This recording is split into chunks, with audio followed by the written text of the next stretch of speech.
জি বাংলার অন্যতম একটি জনপ্রিয় সিরিয়াল মিঠিঝোড়া। পরের মাস থেকে সময় বদলে যাচ্ছে এই সিরিয়ালের। বদলে যেতে চলেছে রায় ও অনির্বাণের জীবন।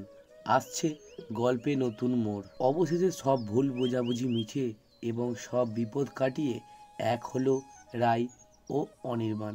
তবে এবার গল্পে আসছে এক নতুন মোড়। হানিমুনে যাবার পরই আবার নতুন কোন বিপদে পড়তে চলেছে রায় ও অনির্বাণ।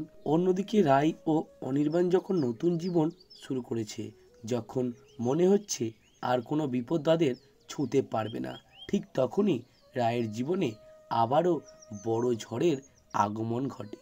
বিয়ের পর মধুচন্দ্রিমায় জঙ্গলে বেড়াতে যায় নবদম্পতি। রায়কে গাড়িতে রেখে ক্যামেরা হাতে জঙ্গলের মধ্যে চলে যায় অনির্বাণ। অনির্বাণ জঙ্গলের মধ্যে কিছুটা যেতেই হঠাৎ করে হাতির কবলে পড়ে সে। এবার জি বাংলার তরফ থেকে যে ছবিগুলি পোস্ট করা হয়, সেই ছবির শেষে ছবিতে দেখা যায় অনির্বাণ ক্ষতবিক্ষত অবস্থায় মাটিতে লুটিয়ে পড়েছে। অনির্বাণ কি তাহলে মারা গেল? অনির্বাণ কি করে খুঁজে পাবে রায়? এই সব জানতে হলে মিঠিঝোড়া ধারাবাহিকের নতুন এপিসোডগুলি দেখতে হবে। তবে এবার আর 9:30টায় দেখা যাবে না মিঠিঝোড়া ধারাবাহিকটি।